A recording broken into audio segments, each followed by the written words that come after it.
Morning! What is going on, guys? I hope you're having a splendid start to this morning. We are here with another episode of the podcast, and we've been showing up on this podcast a lot lately, and I like that because it's my favorite thing to do. I love being able to go through and do the education around this stuff. For me, the whole thing is that if nothing changes in your mind, nothing changes. And so this podcast is going to be very, very comprehensive. So I'm just giving you guys a forewarning. Nothing to do with mindset, really. This is all going to be practical, and I think you're really, really going to get a lot out of this, whether you're new or whether you're old. And hopefully, you guys can ask some questions, and if you've got any further directions that you need, you can jump onto the coaching calls this week and we can direct you. So guys, we're going to be getting straight into it in 2 minutes. And the reason we're getting straight into it is because it's going to be a longer podcast. And so I just want to smack it and get started. So if you are coming into this one live, guys, let us know you're here. And if you're watching this on replay, do please hashtag replay in the comments. This obviously means that we know who's seen it. I can track down the people that need to see it. So guys, from the top, Amy's here. How are you, buddy? I hope you're well, having a good morning. I'm loving your lives. Howdy. Few dudes still haven't. Guys, it's really, really simple to do, okay? It's really simple to do because I can't see who you are in my streaming software. So all you do is above that, you should see a description about the podcast episode. And at the bottom of that description, you'll see a simple link that you click and says, can you authorize Facebook to display your name? And that's all you need to do, and you need to do it once, and then it's done. Tezza, how are you, mate? Recovering from your 30K run on the weekend? Good morning, Shawnee boy. I hope you are well. Guys, we're starting in 1 minute. Good morning, Jace. Hello. I can't see who you are, but I like you. Hey, Jojo. Hope you're feeling better, mate. Looks like it's getting hot out your way, hey? So let's keep going, guys. Make sure you say hi in the comments if you're ready to rock and roll. Good morning. Good morning, Beck. How are you, mate? I hope you're good. Shans, this episode is going to be extremely beneficial for you, particularly off the call that we did there last week. Good morning. Morning, mate. Stuck at home with COVID. What a better way to spend the morning. That sucks balls. I'm sorry, whoever that is. I can't see who you are, but that sucks. We're getting started. Steve, how are you, legend? Good morning, Lozzie. This is a good episode for you, Loz. Morning, guys. Morning, Nikki. Morning, Kate. Hey, Jace. 44. Oh, my freaking God. That's horrible. Sticko, click that thing above. And this is going to be very relevant for you as well, pal. Good morning, Woz. How are you, mate? Kate Ashley's here as well, guys. I think it is time to get started. Hey, Jem. Lovely to have you here, buddy. Look at this. This is a great turnout. And so if you do watch this podcast on replay, please let us know because it's going to be very, very helpful. So let's get started in the count of 5, 4, 3, 2, and 1. Welcome back to the Better Body Academy podcast. This is the podcast that you come to when you're sick of the dumb diets and unsustainable workout programs. And that's actually exactly what we're going to talk about in this episode. I've been doing a hell of a lot of prep for this podcast, and I wanted to create a podcast that we can refer to constantly when people have the question about why they're in weight loss plateaus. So if you got some questions, feel free to pop them in the comments and I will try to answer them either as we're going or at the end. I hope you've all stayed safe this weekend. I know it's been pretty challenging back there in Australia with the weather, getting to the 40s. Meanwhile, it hit 0 degrees in Canada over the weekend here and we started having snow, which is interesting. Okay, so if you are someone that has not really struggled with weight issues for very long, the significance of this episode will probably go over your head. In other words, if you've put on 5 or 10 kilos over the last couple of years, there's not been a lifelong struggle, then this episode may not be that important for you. But I'd say that's the minority of people. I keep these episodes, I try to keep them to about half an hour long max. However, this is a deep dive. I want you to think of this more like a workshop, and so it will be longer. So if you need to leave the podcast, that's fine. I won't be offended. Come back and replay it so you can fully understand what I'm going to cover here. If you are new to our academy, I want to help you understand a bit more about how dieting affects our metabolism. A lot of the stuff like the numbers might go over your head, and that's completely fine. As I said, I wanted a reference podcast on the impact that changing calories has on our weight, how dieting down has on our weight, how low calories causes a struggle for people, and how a lot of people end up going down the weight loss surgery line. So I also wanted an episode for those of you that have successfully lost the weight in a pretty healthy way. I wanted to give you a way to make sure that you're improving your lifestyle so that you can exit the diet component of your strategy, the fat loss component, and get back into perhaps a maintenance or muscle building phase. And if you've got any questions, come on to the coaching calls this week and you can answer them. I'm also going to put together a PDF at some stage this week. I'm imagining it's going to be very long, so I will do that when I can.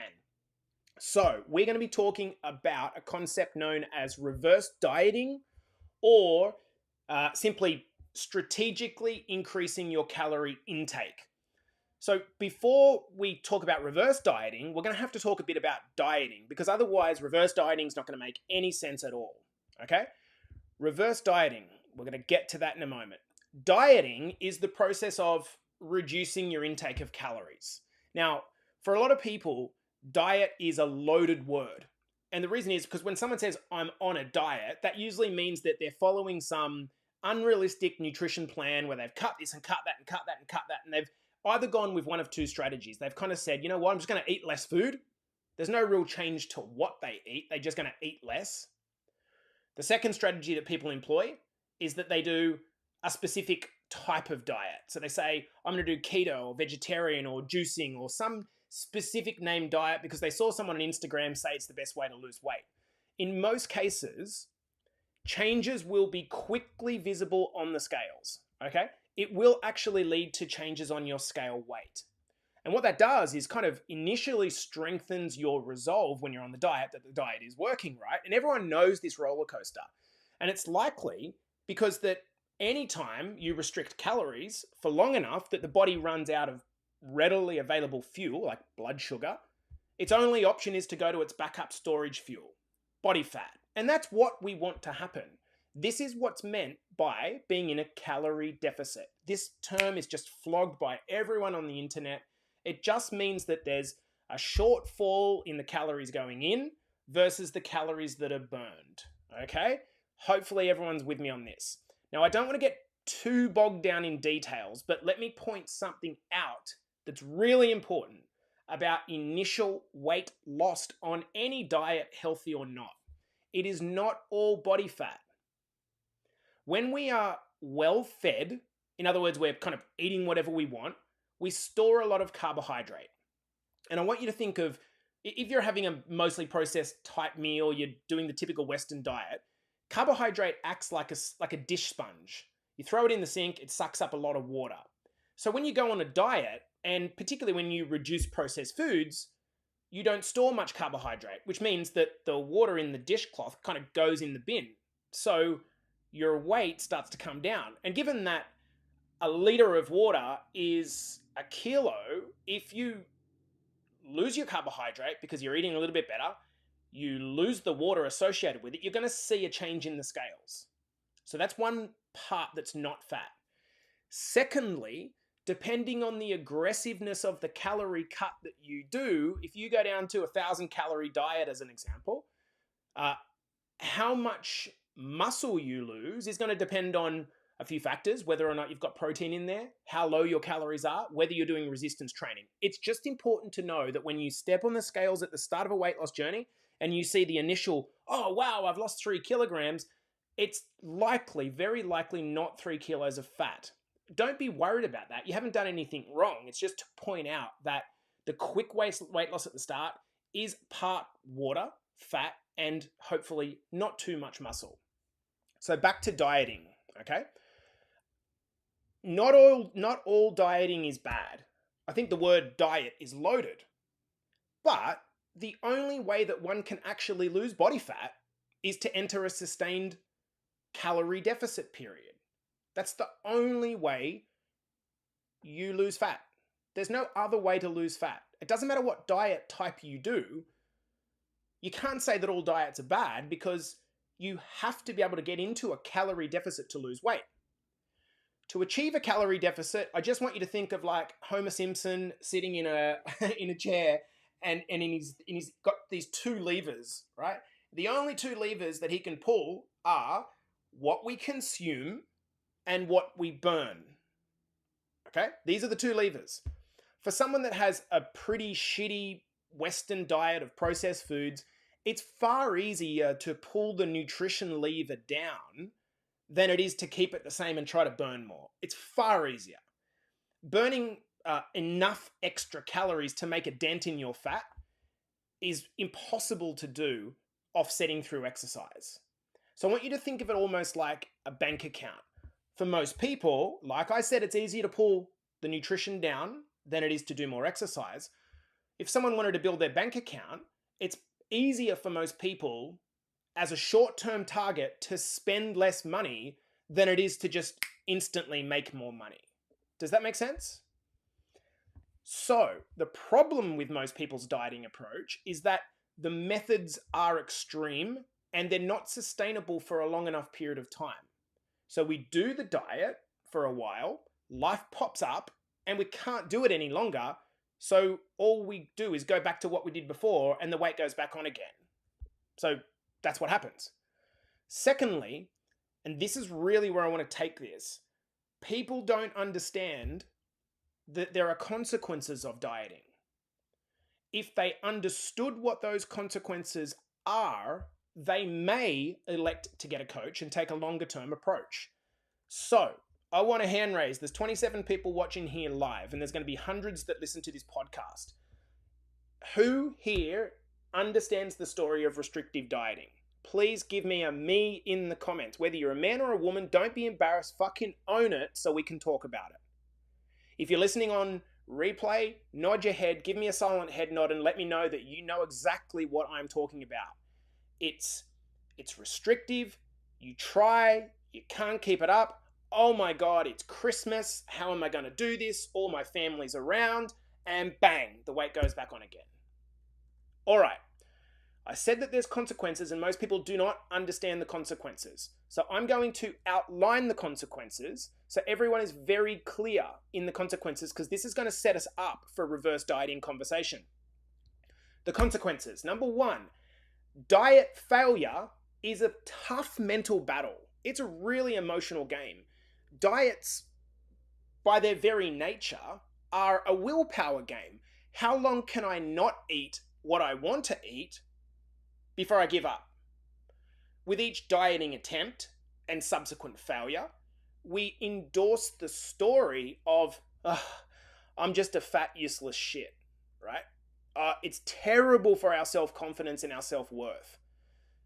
One consequence is the impact on our self-worth. Number two, diets slowly damage our relationship with food. And I can see a bunch of men, for example, listening to this going like, nah, that's not me. No, I don't care about that. My relationship with food's good. I challenge you on that. Women tend to be more in touch with their emotions and they understand eating is probably the most important behavior on earth for bringing people together. But when food becomes so associated with negative emotions like guilt and shame, this has a huge impact on our happiness. Huge impact on our happiness. If the dieting strategy that we employ involves an education around how food can be good for us and actually life-giving, in fact, what we teach in BBA, you can actually prolong life and develop a great relationship with food that we can teach to our kids. But most of us, that's not the case. So dieting wrecks our self-esteem. It damages our relationship with food. Here's a big one. Diets are positioned as a single quick fix to a far deeper problem. I'm going to tell you guys that. I'm not going to name names, but I had four incredibly deep conversations with clients on a one-on-one basis over the weekend. They came to me wondering why they are so fucking inconsistent with their whole approach to health. What came out in every one of those conversations was trauma. Trauma that led to emotional eating. Whether it be abuse, whether it be divorce, it could be a whole range of things, and it is. But let's say that you're struggling with trauma, you go on a quick fix diet, the diet removes the only fucking pleasurable thing in your life, food, and now you don't have that thing anymore. You went for a quick fix to fix a problem that's actually nothing to do with your nutrition. It's buried so deep. Give me a yes in the comments if you know exactly what I'm talking about there. Emotional eaters, probably a lot there. The fourth consequence that I really want to set us up for here is that there's an impact in continued decreasing of your calories on your metabolism. Most chronic dieters do not understand this. If you've been a chronic dieter for a long time, let me know, because I'm going to explain how this works. Dieting slows down our metabolism, meaning we start burning less calories. If you want me to hurry up and fast forward to the reverse dieting part, I can't, because you need to understand this first. Dieting slows down our metabolism, meaning we burn less calories. Most people think that the amount of calories, if I said to you, how many calories you burn today, you would automatically think, well, it depends how active I've been. How much exercise have I done? The thought process kind of goes like this. I went for a 1 hour walk today and I did a circuit class as well. I must have burned a lot of calories, right? That's like absolutely the thought process. But for most people, total exercise calorie burn is a small fraction. It's a drop in the ocean in what's known as our total daily energy expenditure. So let's just keep this simple. We burn an amount of calories in a day. The fraction that actually comes from structured exercise is very small. For the average person, the total calories burned by intentional exercise is 5 to 10% of their total daily calories burned. This makes sense because we did a 1 hour walk and a 30-minute class. That's 1.5 hours of a 24-hour day. Does that make sense? So it makes sense that it's only like 1.5 hours of the 24-hour day. It's only going to be a small amount, but we think the exercise component is much, much more than that, and it's not. So then the question is, what's actually burning the calories if it's not intentional exercise? Like, what's the other 90%? Let's step back a bit and ask ourselves that question. What do you do all day that burns calories? Number one, doing your life activities. Whether it be dropping the kids at school, going for a pee, walking around a job site, washing up, chatting on the phone and walking around. All of the collective activities that involve any form of movement need to be powered by calories. We call this our NEAT. And for reference, this is an abbreviation for something called non-exercise adaptive thermogenesis.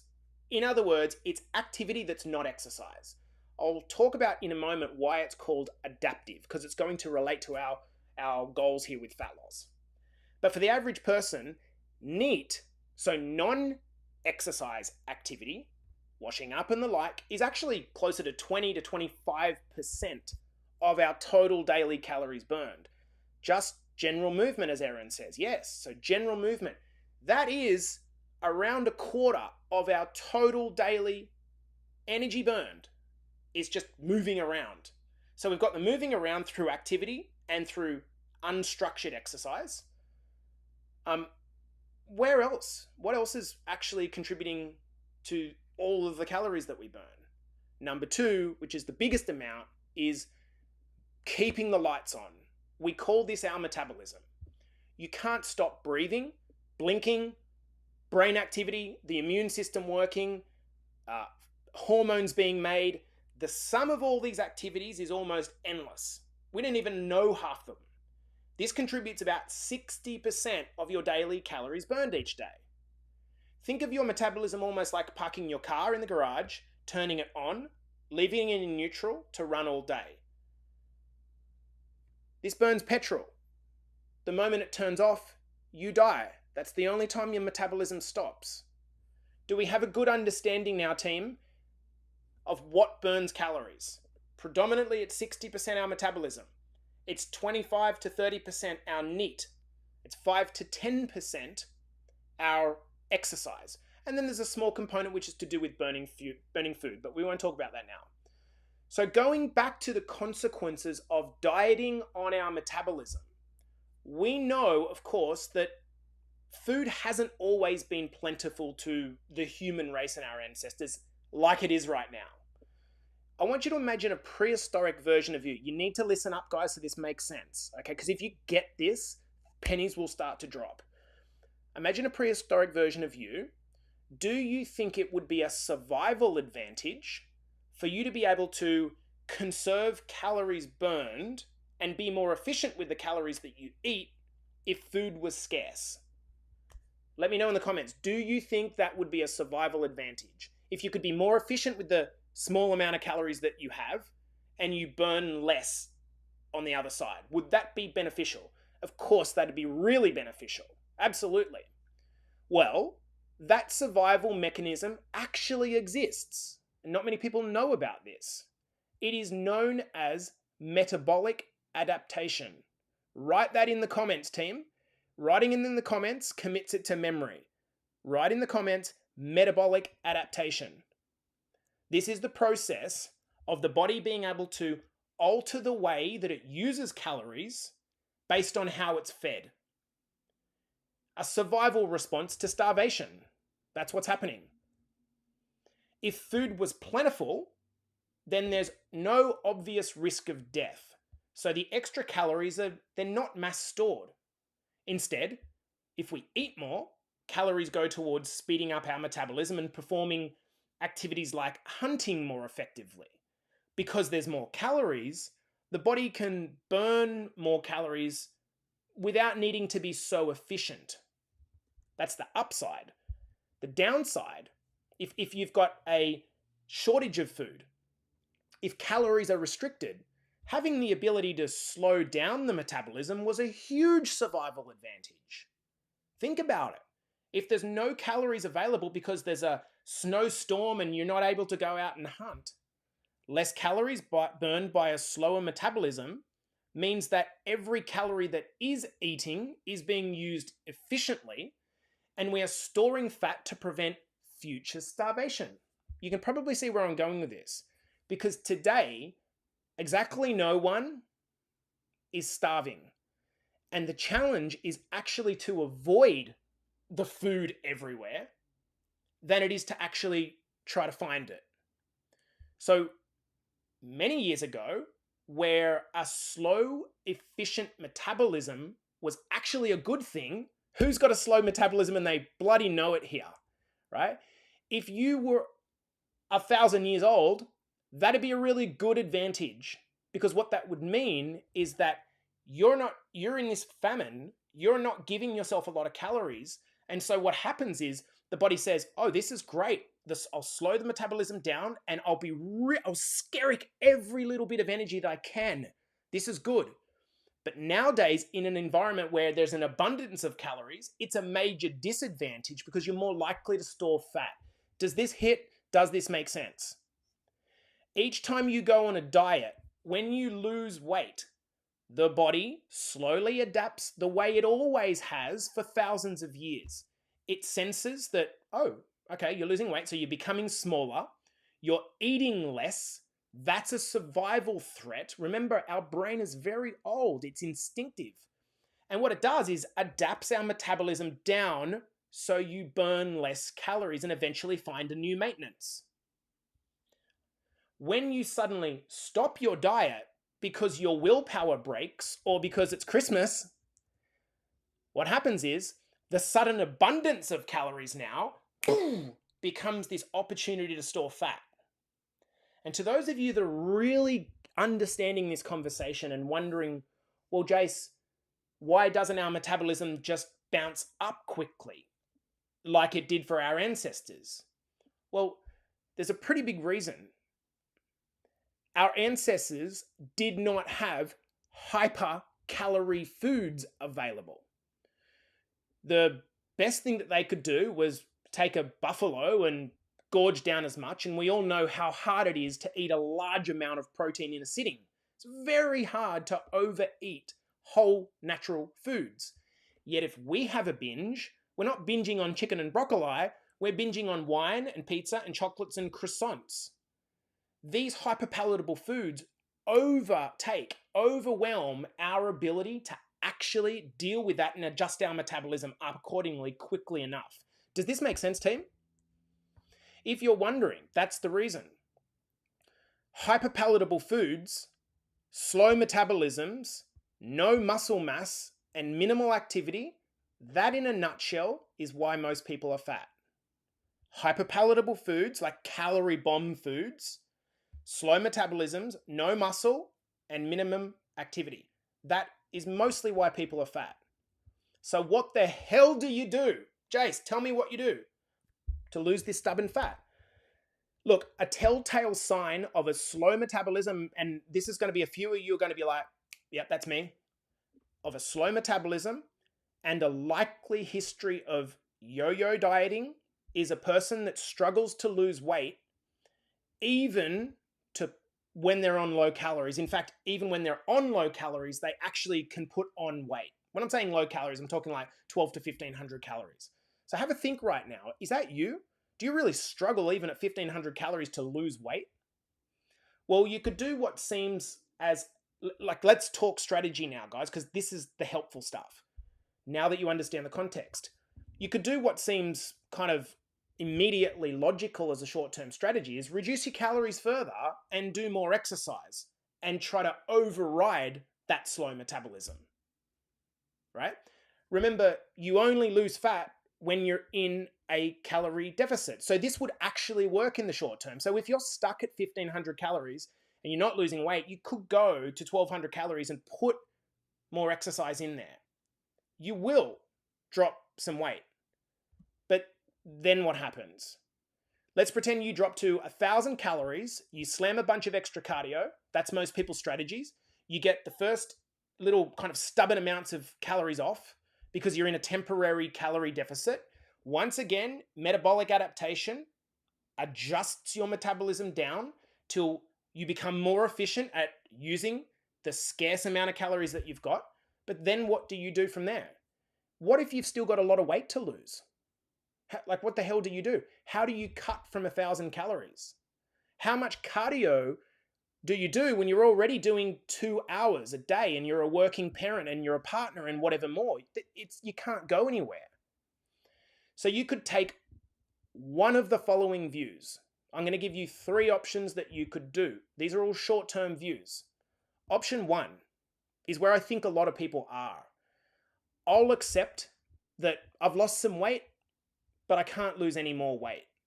Even though I'm still 20 kilos above where I want to be, I'll keep eating very low calories, having a terrible relationship with food and exercise. I won't be able to enjoy really going out for dinner and barbecues because any increase in calories are going to lead to further fat gain. So let me know if that's you. If you're option 1, where you're kind of like somewhat accepted that you just can't lose any more weight, and even though you've lost 10 kilos, you kind of, I've got to be happy with that because I just can't budget anymore. Option 2 is where a lot of people go. They go, fuck it, I give up. I don't care anyway. I don't care about my weight, even though you actually do care about your weight. So you completely binge, you put on more weight, you develop diabetes or have a heart attack. That sounds like a really bad option, option 2. Now, option 3. I know that a few of us in our academy know this decision firsthand, and I am not criticizing. I'm saying that the way that you probably got to this decision, I will explain. Option 3, I'll get weight loss surgery. Now, that is a quick fix, and it does lead to rapid weight loss. But think about that. The way that that's achieved, even though it's surgery, what we know about the metabolism is that massive weight loss due to an immediate, huge calorie restriction equals what?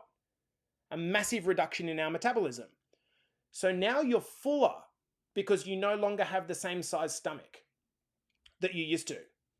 But your ability to go out and enjoy foods socially now is kind of ruined. It's hampered because food still remains the one thing in your life that you get a sense of pleasure and security from. Especially when you feel lonely or emotional, it's like a drug. And so you still find a way to lose it. To use it. The way you find that way is in smaller, more frequent snack bite amounts. The sum of those bites gets larger over time, matched against now a very slow metabolism, gradual weight gain, regain. And that's before we even get started on the surgery effects. This is the challenge that I want everyone to know that's considering weight loss surgery. It is like a huge crush to your metabolism. It's not a quick fix. You will lose weight quickly. You won't repair your relationship with food because you're still going to crave the food. You're still going to have those same emotional connections. And most people find a way to just consume more calories through small snack bite options. It's worth noting here as well, team, and I said this would be a deep dive. It's worth noting here that I'll just exercise more. It never works. Oftentimes, what happens is when people do a lot more exercise, they reward themselves with food or drink. Who knows that? Who knows that one? Not only does that reduce exercise to being this like punishment tool or a way to earn your food, which in itself is really unhealthy mentally, it's not always possible to fit in more time for exercise. More exercise is a tiny drop in the ocean when your metabolism is so slow. Doubling your exercise when it only represents 5 to 10% of the daily calories you burned is pretty useless. And in most studies, check this out. It's been shown that increases in exercise generally lead to decreases in NEAT. Remember? The fidgeting, the non-exercise activity. In other words, because you're doing more exercise, you are more tired. Who knows that feeling? Because you are more tired, because you did an hour of intense exercise that just was so hard, you fidget less, you do less around the house, you're just tired and lethargic, and you feel like you need to eat more because you've got no energy. Who knows that feeling? Amen. Whoever's saying that, amen. I'm exercising so hard. So what's actually happened is the 5 to 10% that contributes of your daily calories is the exercise. So let's just say that doubled because you upped that. But what's come off a cliff is your NEAT. You're so tired and slow all day that you're just like, oh my God. So the 25%, which is the NEAT, drops. This is why it's called non-exercise adaptive thermogenesis. It adapts according to what else is going on in your life. You can see now why endless cardio on its own is a one-way ticket to nowhere. So now, hopefully I've sucked you in, whether you're a client or not, and you are open to another way of doing things. You might be so freaking tired of all this shit and you're finally open to a long-term strategy. And the strategy is the same whether you are a chronic dieter or that's kind of struggling to lose weight, or a person that has lost a fair bit of weight in a healthy manner and wants to set them up for long-term weight maintenance in the long term. The process is the same. That is to start prioritizing the acceleration of your metabolism. In other words, the 60% of the calories that you burn each day. We need to speed that up. Speeding up the way your body burns fuel is a long-term solution to weight, keeping it off. It's the reason that I just really don't have personally any problems with weight gain. I can go on holidays and drink some beers and nothing happens. It's because we've got a strong metabolism. In order to do this, you must start increasing calories, backing off excessive cardio, and prioritizing resistance training. And unless you're okay with staying on the yo-yo train, you must have a long-term view on this. But what I do want to say is that you also need to be very patient and very willing to forego short-term drops on the scales. In fact, your weight will probably go up. And to all those of you, and I'm thinking of a couple of individuals here, I love you so much, and I just want you to I want this message to be, and you do something as a consequence that say, yeah, but I hate strength training, or I hate going to the gym. I want you to know that things are going to be a lot harder for you in reverse dieting if you don't implement resistance training in your strategy. So what does accelerating your metabolism actually mean? What does that mean? Like talk to me about what that looks like. In short, We want to start sending the signal to our body that it no longer needs to worry about starvation. We want to tell our body that it's time to prioritize good health, being strong, and enjoying life. As part of that, it no longer needs to act like it's scrounging around like a beggar for calories, saving every cent and operating in this fear-based paradigm. We've got to get away from that.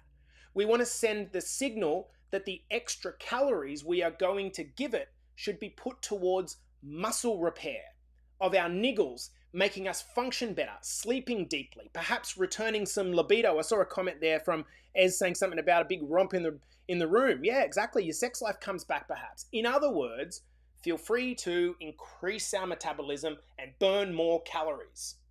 By slowly increasing calories or reverse dieting, backing off the cardio, prioritizing resistance training, we can make that possible. And what the benefits will be, you will start to get stronger in your workouts and they'll be so much more enjoyable. Who here has started working out with more calories in their system? It is just the best thing in the world, okay? You will start to gain some muscle, although you have to be aware that that muscle is going to show up on the scales, but it will improve your overall composition. An increase in your metabolism over time will help you with fat burning. You'll be able to enjoy foods. The relationship that you have with foods will start to be repaired. You won't constantly feel restricted all the time. And guess what? For those of you that love your carbs, you can have more carbs. This is a good thing. Your appetite and your cravings will start to normalize as the hormones return.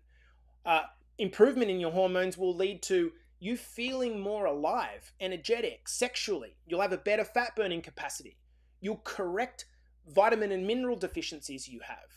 But, and here's the but, and I can feel all the ladies going, I want to do this, but you may see no decreases or even increases on the scales. However, you have to understand you're playing a long game. That's okay if we see scales increasing and we actually want to. Remember, a calorie deficit is needed to create fat loss. There's no escaping that, okay? If you have a slow metabolism, like so many of you have identified here, because of extensive dieting, cardio, and no resistance training, and you do a cut from 1,500 calories, that's a disaster. It leaves you with no wiggle room to go. But if you've got a strong metabolism from increasing calories, backing off cardio, doing resistance training, and cut from, say, 2,500 calories, that leaves you with plenty of room to cut and see fat loss. So then the question that you're going to have is, how the hell do I get back to 2,500 calories? I'm currently eating at 1,200. So that's the goal. How do we get back to that? And the answer is reverse dieting, backing off the cardio, doing resistance training. Those three things. But you must be aware that you may gain back a few kilograms in the process of setting yourself up for long-term success. And let me give you a worked example on why that would be beneficial. Let's say you were 15 kilos down in your journey so far, but you've plateaued at 1,500 calories. 15 kilos down, 1,500 calories is where you are. You're no longer losing weight. Going lower and doing more cardio might get some fat off, but then it's not going to be sustainable for you to continue being at 1,200 calories. Your metabolism is going to drop further, making it hard. So let's say you execute the reverse diet strategy, you get back to 2,500 calories, and as part of that process, you put on 4 kilos, okay? You've lost 15, you've put on 4, the net weight loss to date is 11 kilos. But you're now in a strong position metabolically and with all those other benefits appearing in your life. And remember that of that 4 kilos that's come back on, a lot of it is muscle, some of it is water, and maybe a little bit of it is fat. It might be that you've only put on 2 kilos of fat, added muscle, but your maintenance calories, check this out, are now 1,000 calories greater than you are now. And what does that mean? You are setting yourself up perfectly to do another cut. On the second cut, you could lose 7 to 10 kilos when you re-enter the calorie deficit. So although you've gone backwards to come forwards, you're down 18 to 21 kilos. And that number would actually be less than that, but you've put on muscle. So it's actually blunting the total result. Does this make sense, team? Please let me know. There's still 30 people watching, and I'm feeling that this is going to hit a lot of people. Can you please let me know if this makes sense? The one step back of 4 kilos, 15 kilos, we progress, we take 4 kilos step back, and then what happens is we set ourselves up strong piece metabolically to go then and do another cut. Let me know in the comments if this makes sense, please, team. So the question is, should you reverse diet? Should you reverse diet? Because everyone's going to be thinking here, well, what should I do? To answer this question, let me explain something which will consolidate just how important metabolism actually is. Let me show you how important this is. Most people, by the time they reach Better Body Academy, they are super frustrated. And so they need to see some quick wins on the scales to believe that they can lose weight and have a healthier life. That's actually possible from them. And you'd be able to see through that lens if that was you. Was that you at the start? Were you like desperate to see some really quick wins? They've been so ruined from years of trying to lose weight that they just want to be told what to do. So if you're in BBA, think back to the start of your journey. You've seen maybe on our socials some of the results that we've managed to get, and you just want to get started in weight loss. So the first thing I tell you is, okay, we're going to increase your calories. Let's just pick out Joe. We're going to say, Joe, we're going to increase your calories. And what we're going to do is increase them through good, whole, natural foods like meats and whole grains and vegetables. So you're going to be really full. I want you to start lifting weights immediately. Any of those classes that you're doing, the circuit classes, I want you to drop them. Stop doing any form of cardio and instead just walk. Oh, and by the way, our minimum commitment contract is 12 months. And you're 30 kilos overweight, let's say. For most people, the response is going to be, dude, are you fucking crazy? Firstly, I'm shit scared of a gym. I don't have a clue what I'd be doing there, so I just go over to the treadmill and hide in the corner, right?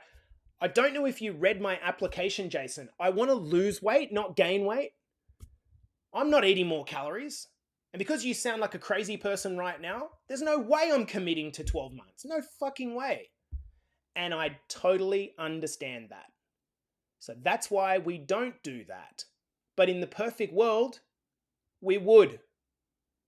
The first thing we would do is get you to drop cardio, increase your calories through whole food, and have you training in a gym. In the best case scenario.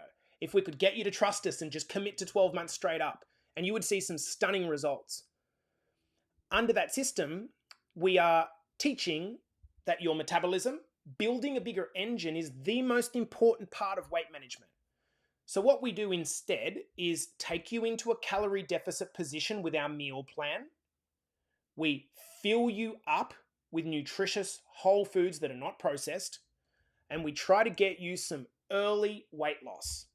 We talk consistently. Like, think about your journey with us so far.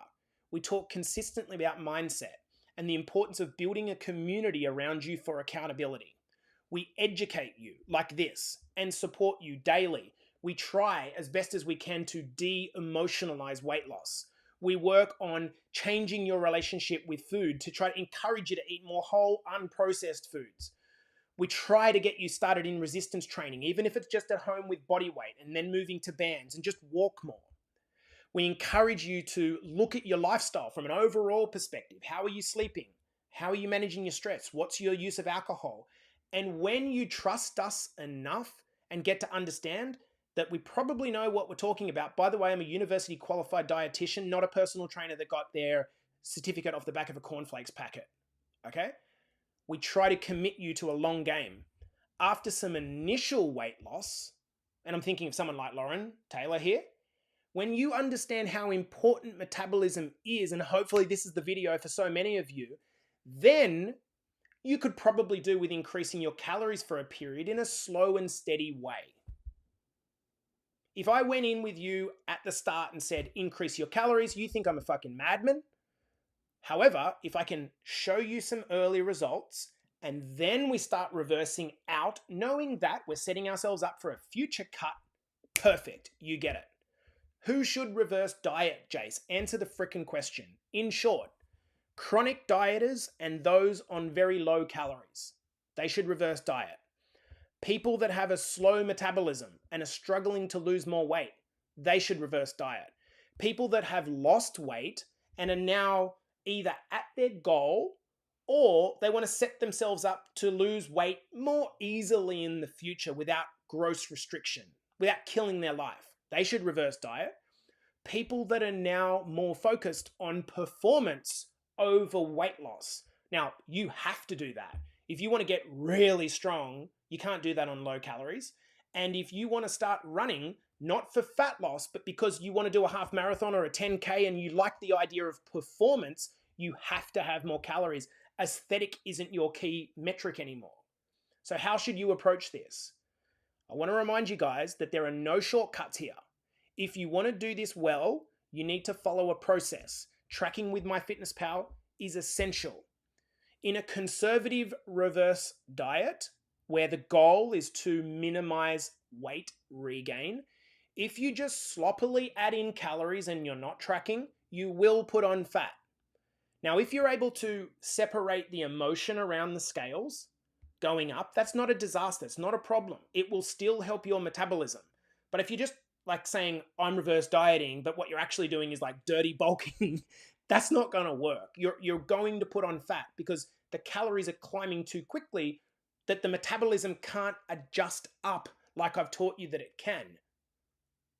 Adding back in, for example, 500 calories in 5 weeks from a baseline of 1,500 calories. In other words, going from 1,500 calories to 2,000 calories in 5 weeks is probably going to lead to decent weight regain.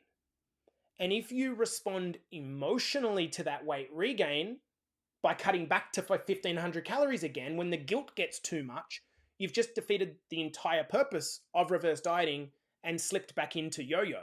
Do you see that, guys? It has to be slow. Step by step, I'm going to give you my recommendations on how exactly you do this. And I'm aware that this is over some people's head and that's completely fine. But for those of you that are really asking yourself, like, should I be doing this? This is how I would do it. And this is going to be so many of our women, by the way. Okay? This is how I would do it. Step 1, track for a week, but don't change anything. Okay?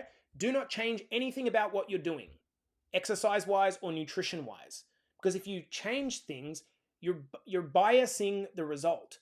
Just do what you do for another week and start tracking everything. Use MyFitnessPal to track for 1 week as accurately as possible. This will tell you your current baseline figure of calories. Okay? At the end of 7 days, I want you to take the average and go, okay, what's my average calories? There it is, straight in front of you. Step 2, go into MyFitnessPal and increase your baseline calories from that number plus 100. So if you are in Better Body Academy, you know that we give very little attention to macros. The only thing we care about is calories and protein. So I want you to go in to MyFitnessPal, the targets and goals. I want you to enter your calorie target as the baseline level that you just tracked in for a week, plus 100. Yeah? As part of your reverse diet, you're going to keep the protein intake the same. You don't change the protein intake ever. Okay? So 130 to 140 grams for women, 180 to 200 grams for men. There's no benefit in increasing that any higher. We just keep it the same, but we up the calories. One of the benefits of upping the calories and keeping the same amount of protein is you get to eat more carbs and fat, which are good. That tastes nicer. They fuel your workouts. By the way, if you're wondering, this will mean that as you increase the calories but you keep the protein the same, the percentage calories from protein will go down. Because as a percentage, it's more carbs and fat. Hopefully that makes sense. But just stick to your protein targets is the point. So take your baseline calories, add 100, insert your protein target that it's always been, and you're set. Number 3, step 3, mentally decide upon the rate of increasing the calories. I'd suggest a good start is probably Increase the calories from 100 from baseline for the first 2 to 3 weeks and just hold it there. Then, as a guideline, increase it by 50 to 100 calories every 2 weeks after that. It's slow. For reference, I'll give you guys some examples of what 100 calories actually looks like. A small sweet potato, a slice of raisin toast, 2 cups of strawberries, 14 almonds, 1 banana, 1 tablespoon of olive oil. That's 100 calories. So for anyone that's saying, oh, I'm just going to be so full, you're not going to be full. You're having 14 almonds more. That's really not that much. Okay? Step 4, track with MyFitnessPal. So you are confident of the numbers that you're putting in. The fear that most people have in increasing calories is putting the weight back on, right? But in most cases, the reason that people put the weight back on is they're not tracking. And I get it. The tracking it feels tedious, it's annoying, but we're trying to break free of something that's gripped us for our entire life. So I always come back to this question. If you've struggled with this in your entire life, would you not prefer to put the time into tracking your nutrition and doing this patiently and getting all the benefits that we've discussed here? So we're going to do a week of tracking, put that into MyFitnessPal, plus 100, keep the protein the same. We're going to increase the calories, decide to increase the calories around 100 every 2 weeks. We're going to track with MyFitnessPal as we do it. And then what we're going to do is simply monitor our progress, how that change shows up in the body. We're going to take our weight, take our waist circumference, take the photos, monitor how your clothes feel. And that's going to feel scary when you start to see some increases on the scales. Sure, okay? But that's okay. Expect increases of the vicinity of men. 1/4 to 1/2 kilo per week would be fairly normal. 1/4 to 1/2 kilo. Women, probably half that, so up to 1/4 kilo, a little bit more per week. If you're doing it, what that's telling you is you're retaining some water and you're building muscle. If you're getting strength gains in the gym at the same time, maybe you're lifting more weight or you've done more reps, perfect. You're building muscle. In terms of weight gain, if you have just gained like 1 to 3 kilograms after the first raise, just a lot of it's going to be muscle. Just hold back for a couple of weeks and just let the metabolism adjust to that level before you keep increasing. So normally we want sort of 1/4 to 1/2 kilo per week on the upper side for men. But if it's going up too quickly, that's okay. Just chill your beans. Don't keep increasing. Just let your metabolism adjust to the increase that you've already given it. If you have not gained weight, but you've gotten stronger, then what's actually happened is you've likely reduced fat, but increased muscle at the same time. That's why you're not putting on weight. If you are much stronger and you're not gaining weight, you can increase your calories at a quicker rate. So as you can see, the reverse dieting is tactical. It's not just eating more. It requires you to be consistent and patient and make adjustments as you go. Now, an ad hoc approach to this is going to likely lead to you once again hearing that noise in your head that's going to say, you need to cut the calories, you need to cut the calories. This is where if you can come to us or come to me, come to the coaches, and you've got your weekly check-ins done and your daily check-ins, and we can see what you're doing and how that's showing up, we can guide you 100% in the process. So if you're really excited about this idea, we can help you. But it's hard to do it without the data. We're bringing this to a close, guys, and it's been a big one. Remember the role of resistance training. It's important to note that without resistance training, you're missing a very, very big part of the reverse dieting approach. Resistance training sends the strong signal to build a stronger metabolism. Without that signal, you're relying exclusively on the slow increase in calories from your diet to send its only signal. That's going to be really, really slow to the point where you might just go back to that mentality of like, fuck it, I can't be bothered, it's too slow, I give up. And you won't play the long game. Resistance training is critical in this piece. Further, regarding cardio, do not attempt to increase the cardio from what you're already doing as a way to try to offset the increase in your calories, okay? This defeats the entire purpose. You're not actually teaching your body to use the calories. You're robbing from Peter, you're giving to Peter and then robbing his mate Paul. Does that make sense? And I know that a lot of people do that. They're like, fuck, I'm so scared of the increase in calories here. I'm just going to do more exercise. That's not what you should do. You actually want to slowly wean yourself off any cardio that you're doing. Lots of cardio, listen to this, guys. Lots of cardio in the absence of resistance training sends a very loud signal to your body that encourages muscle loss. Because if you're running lots, you don't want to have to carry around all this muscle. That's the way that the body theorizes. So if you're doing lots of cardio and no resistance training, you're basically shedding a lot of muscle. We do not want to be doing this. It's working against your efforts to improve metabolism.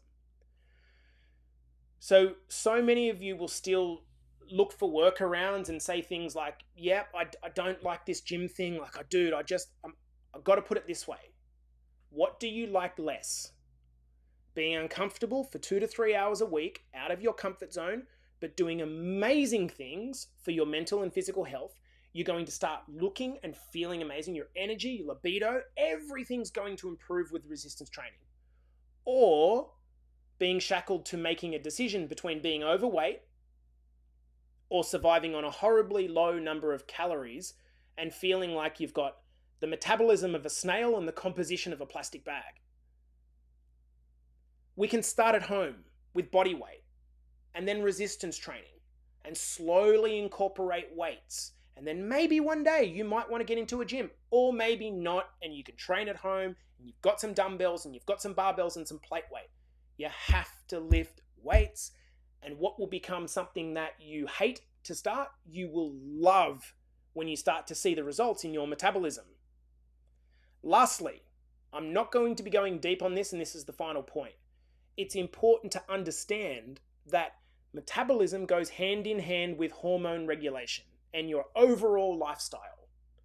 If your sleep is terrible, you're stressed out of your brains, you drink loads of booze, you're not allowing yourself recovery from training, you're treating yourself like a battering ram that you need to beat into shape, you've literally got no chance. A crappy lifestyle will not support an improvement to your metabolism. In that situation, reverse dieting is going to be almost like taking a garden hose to a bushfire. You got way bigger problems. That said, if you've listened, and there's 30 people still listening to this live, all the way through, and are ready to get yourself back to being strong, metabolically healthy, you're probably also at the point where you're ready to make the changes to your lifestyle, like starting to prioritize your sleep, that will make all the difference. And at the start of a new year that's coming, I think this is a great time to make that commitment, to do things differently in 2024. If you can pull away from this like short-term thinking and just start making a bit of a shift to, you know what, like I'm just going to play the game fucking differently. And this Maltese Australian guy that lives in Canada that talks about himself a lot, maybe he might be onto something. Guys, I'm not interested in the bodybuilders. I'm not interested in, like, I have no care about the guys that want six packs. You do your thing, right? What I care about is helping out the people that just feel stuck and fucking tied to this. And you have to embrace resistance training. You have to get away from the concept that less food is better. It's not. When you start to think of your body as a machine that's going to get to 60, 70, 80, 90 years of age, you need for it to perform and stay the test of time. And the only way to do that is if you start creating an engine. And once you've created an engine that burns petrol at a higher rate, right? I can stand next to a guy that's 21 years old and I'm burning the same amount of calories as him and I'm double his age. I'm not saying that to big note. I'm saying it's because I eat a lot of whole processed, unprocessed foods. I walk lots as much as possible because I've got a really sedentary job, and I lift weights as my priority exercise. You do those three things, your life will change. Guys, I'm going to love you and leave you there. This has been a long podcast. I'm chopping out just before 1 hour. Thank you for everyone that stuck through this. I never intended this to be short because I wanted a pillar podcast that we could always go back to and I could send to people and say, please just donate an hour of your time to listen to this. This has been the Better Body Academy podcast, talking about dieting, reverse dieting, and resistance training and all else in between. I'll see you guys in the next episode. Okay, team. So happy to answer any questions. Let me know if this is helpful. Let me know what you thought of that podcast. I just spoke for 1 hour straight. So if you're sick of listening to me, totally understand if you need to bail out now. Go for it. Do your thing. It's Monday morning, Sunday afternoon. Reclaim your time. Hopefully it hit. You got me here. Right. Good stuff. Ben Bell, listen to this one. I'm guessing that's Wendy, and I'm not getting in between you two anymore. Ben doesn't want to train weights. It's going to be to his detriment in the future unless he changes that. So make a decision. How does menopause play into metabolic rate? This is a great question, Kate. My understanding, Kate, just specifically of what the latest science has shown is that it doesn't. Menopause doesn't directly negatively impact metabolism. Doesn't. This is my understanding of the latest science. It does not. What does is we have, I can't speak to it, but we have hormones that impact our mood, make us not feel like doing shit, make us feel you could speak to this, I can't, but self-conscious.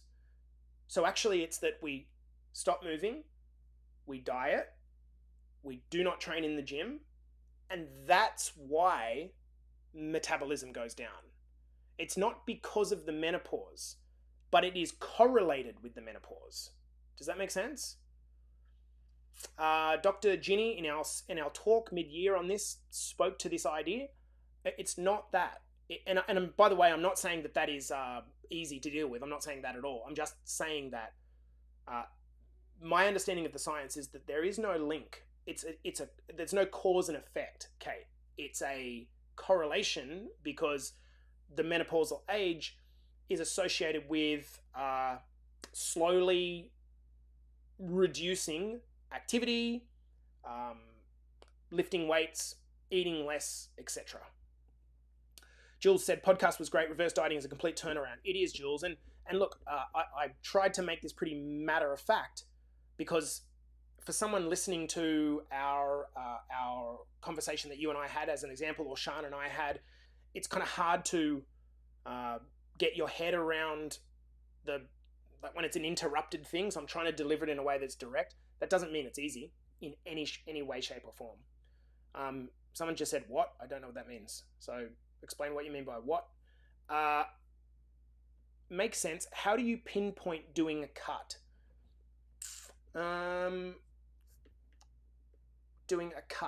Pinpoint doing a cut. I'm not really sure what the question means, but what I'm saying is that if you are going to cut, it's a better thing to cut from a higher calorie level than a lower calorie level, because a cut is a reduction in calories. So how do you pinpoint a cut? I think you probably mean when to do the cut. I would say probably when the metabolism is at a high enough point, rather the calories are at a high enough point that your metabolism feels strong. You feel like the energy is back there. You're getting strong. You feel in a good place mentally, and you can handle a reduction in your calories mentally, psychologically. I'd say that's probably the best answer for that one. Yep. Any other questions, team? Great info, come in halfway. Good stuff. I love that. All right. You got me here. Take the photos, Ez says. Take the photos.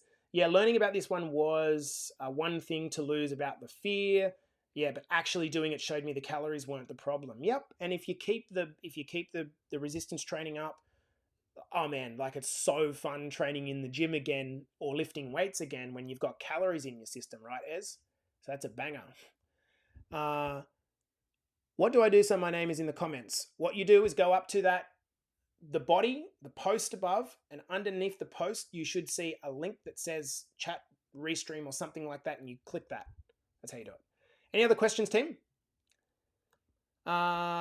Stace says, but what if you have an underactive thyroid as well? I know my metabolism is fucked this doesn't help my relationship with food either. And it becomes like a vicious circle. So if you're still watching, Stace, it is a real challenge. The thyroid, as you already know, is the master regulator of our metabolism. And most people that have thyroid issues and underactive thyroid obviously burn less calories. It's like having a lower metabolism is just innate. That said, how do I explain this? I always talk about this idea that it's not your fault, but it's your responsibility. It's not your fault. That absolutely sucks. It's tough. So what I would personally do is the exact same advice that I would give to any other person. I remember Chris Lewis had the exact same thing, Stace. His doctor told him, look, you're just going to be overweight. There's not really a lot we can do. You're just going to be overweight. Well, for a period when Chris was really managing his weight well, he lost something like 20 to 30 kilos. He looked like a different guy. And I'm not saying it's easy. It's a challenge. Underactive thyroid sucks. But what he did was he prioritized resistance training. He didn't starve himself, and he got his steps up and he got the weight off. Naturally, when any person stops doing what's working, well, then the weight goes back on. So this is why we have to make sure that what we're doing is, a lifestyle-based approach. This is why I think it's far better to train, 3 days consistently week by week than it is to do 5 this week and then just be so busted you can't haul your ass anymore. Does that make sense? Okay, guys, I'm going to love you and leave you. Hopefully that is it. We will see you guys in the next episode. Have a beautiful start to the week. Ciao.